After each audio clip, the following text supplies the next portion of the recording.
Bonsoir à tous, soyez les bienvenus dans Planète Locale. C'est votre rendez-vous écologie du lundi sur ce plateau. Malika Bouldi, bonsoir.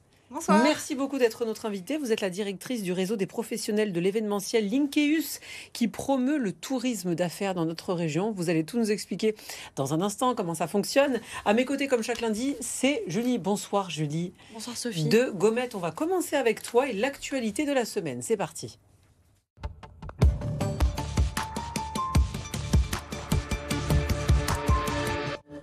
Julie, on va partir dans le 3e arrondissement de Marseille, la friche La Belle de Mai qui veut se verdir.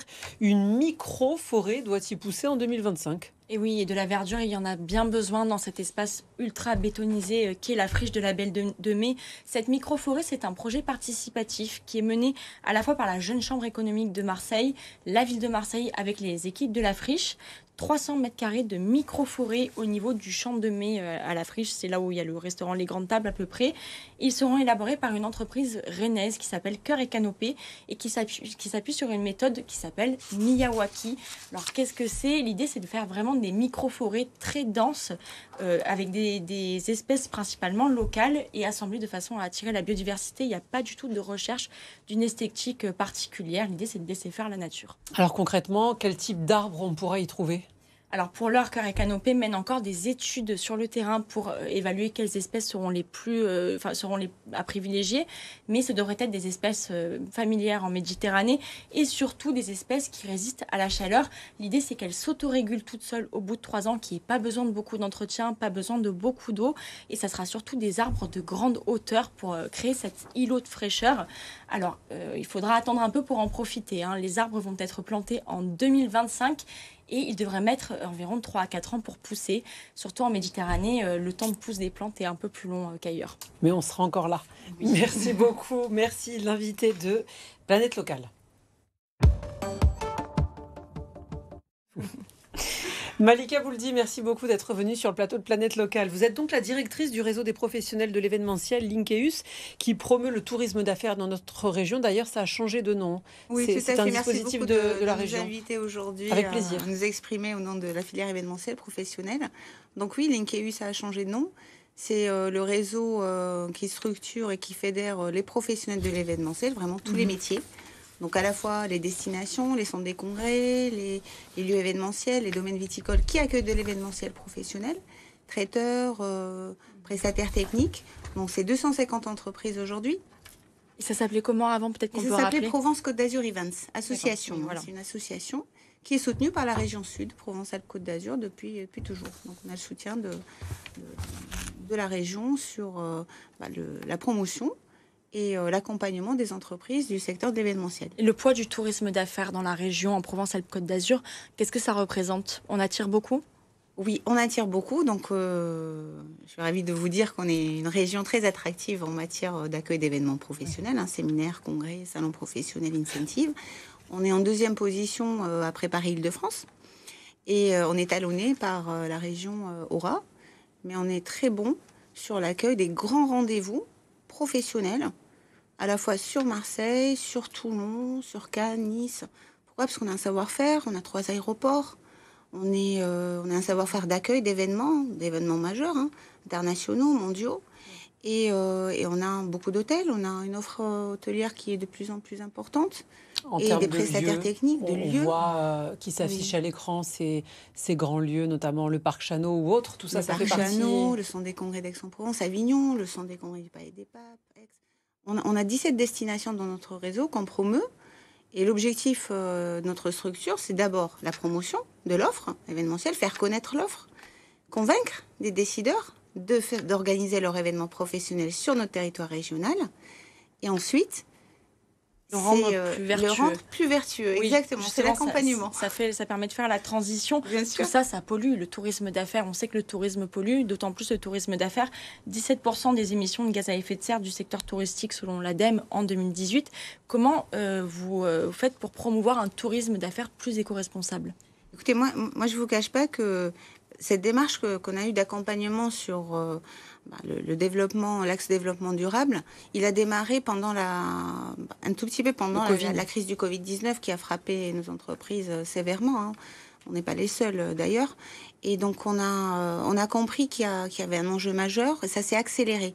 Notre démarche s'est accélérée parce qu'on a réuni des professionnels pour réfléchir à une charte éthique et responsable autour de 8 axes. Ces 8 axes ont pour but d'informer, sensibiliser, former et d'engager des entreprises qui n'ont pas de label ou de certification ou qui ont des process, des politiques très engagées en matière de responsabilité environnementale, sociale aussi, économique, de les emmener vers un parcours qui structure en attendant de leur proposer un accompagnement personnalisé, d'accompagnement ou de certification. Donc cette charte aujourd'hui, donc elle est sortie elle est sortie pendant le Covid, donc en 2021.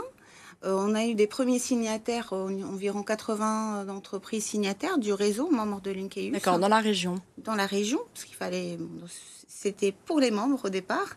Aujourd'hui, elle devient obligatoire, cette charte, pour toute entreprise qui va adhérer chez nous. Et aujourd'hui, je peux vous dire aussi qu'on a 200 entreprises qui sont signataires. Il ne suffit pas de signer une charte. Il faut vérifier si les engagements et les promesses sont tenus. Donc, ce qu'on demande, c'est un bilan de tout ce qui s'est fait en matière de RSE. Par exemple, Par exemple, est-ce que les salariés ont été suffisamment formés sur les enjeux de la gestion des déchets, sur les procédures applicables dans le secteur de l'événementiel. En fait, tout l'enjeu, c'est pour vous répondre aussi à la question précédente, tout l'enjeu, c'est comment amener un management structuré, responsable pendant un événement, quel qu'il soit. Un team building, donc un événement qui fédère des salariés, donc un challenge, ou bien un congrès, ou bien un salon professionnel, parce que oui, tout pollue. Mais à un moment donné, si on reste sur nos acquis, on dit oui, bon, il y a la pollution, tout pollue. L'enjeu de la pollution aujourd'hui, c'est comment la réduire. Et on peut la réduire, d'abord, en incitant les participants à prendre des transports en commun pendant leur arrivée sur un territoire, à Marseille, à Toulon, à Nice ou ailleurs. On les incite à mieux consommer, à gérer leurs déchets, leurs propres déchets. Ce sont souvent aussi, c'est le flux des participants qui génère du déchet. Après, on ne peut pas en vouloir. On est une région attractive et on veut garder notre positionnement. Mais notre objectif, c'est comment aider les entreprises. En fait, c'est un écosystème. Aider les entreprises à mieux expliquer à leurs clients aussi, organisateurs d'événements, qui ramènent des participants, à rendre l'événement éco-responsable. Et d'ailleurs, c'est un écosystème, vraiment. L'enjeu là, c'est que ça devient même une obligation de faire ça. C'est plus seulement un bonus. Vous me parliez en préparation du Congrès mondial de la nature. C'était une obligation de. Ah oui, tout à fait. Faire un événement éco-responsable. Bien sûr, Julie. Marseille, Chano, le Palais des Congrès, pour répondre à l'appel à candidature, pour accueillir le Congrès mondial de la nature. C'est un super événement. 2021. Exactement. Donc, c'était une obligation d'être ISO 20121. Et justement, de cette norme internationale qui était essentielle pour le lieu d'accueil. Et il n'y a pas que Marseille-Chano. On a des traiteurs aussi sur Marseille qui sont ISO 20121. On a des hôtels qui sont clés vertes. Donc, c'était un engagement global sur l'éco-responsabilité, comment rendre l'événement responsable. Dernière question. Qu'est-ce que c'est cette norme ISO 20121 ? C'est quoi les critères concrets pour l'obtenir ? Alors, c'est une norme vraiment standardisée. Elle est lourde à déployer, donc je ne vais pas vous le cacher. Je ne vais pas vous dire que c'est très facile d'avoir l'ISO 20121 parce que c'est pas vrai. C'est un process. C'est un process qui dure. Nous, on a un programme qu'on propose sur 18 mois. Ça démarre d'abord par une formation, une sensibilisation du manager, ensuite des équipes. Donc, c'est vraiment très personnalisé sur comment on aide une entreprise à engager sa structure, mais aussi les fournisseurs avec lesquels il travaille et aussi les clients. Parce que ça ne marche pas l'un sans l'autre. Si une entreprise est ISO, mais que le client n'est pas sensible à l'éco-responsabilité et les fournisseurs non plus, ça ne fonctionne pas. Donc ce sont des normes, des procédures qui impliquent le volet social, le volet économique et aussi le volet développement durable qui est essentiel. Comment gérer les déchets, comment travailler en circuit court, comment identifier les bons fournisseurs, comment faire mieux mes commandes, comment gérer tout ce qui reste en alimentaire. Il y a des démarches très intéressantes des entreprises du secteur de l'événementiel. C'est difficile énorme. à obtenir. Merci beaucoup, Malika. Je vous en prie. Malika Bouldi d'être venue sur le plateau Je vous en prie, de avec Planète plaisir. Locale. Vous restez avec nous. On va parler des calanques avec Julie.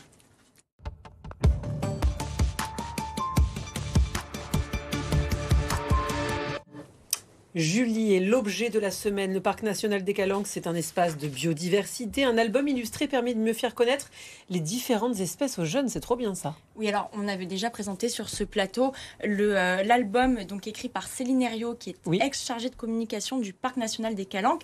Et je vous propose aujourd'hui la version terrestre, puisqu'on avait présenté la version avec les animaux marins. Mais les Calanques, c'est pas seulement la mer, c'est aussi des massifs, des falaises qui ne sont pas avares de biodiversité. Alors celle-ci, c'est l'édition 2024. Il y a 17 espèces, dont une nouvelle espèce, le loup. Si vous vous souvenez, on a découvert la présence d'une meute en février 2023 qui avait suscité de nombreuses réactions, qui suscite encore des réactions. Bon, là, c'est le sanglier. Le sanglier, évidemment. Un peu plus commun. Il ne faut pas leur donner à manger. Non, il ne faut pas. Et parmi les nouveaux venus, il y a également l'Argiope lobée. Je ne sais pas si ça te parle, l'Argiope lobée. Alors, je n'ai pas encore. Là, je suis la cigale grise. Oui, c'est une grande araignée, l'Argiope lobée, qu'on trouve dans les calanques, qui tisse de grandes toiles. Elles sont belles, les illustrations. Voilà, c'est tout très illustré. beau. C'est vraiment pour les enfants. Et si tu regardes à la fin, regarde, il y a une page dédiée à un animal un peu particulier. J'y vais, la toute fin. Voilà, c'est ça, c'est l'humain. Voilà. L'humain. Oui, l'humain. Une page dédiée à un drôle d'animal, en effet, qui peut causer des nuisances pour les autres espèces animales des calanques. On n'est pas commode comme animaux, n'est-ce pas? C'est super. Je pense à mes enfants, je pense qu'ils adoreraient.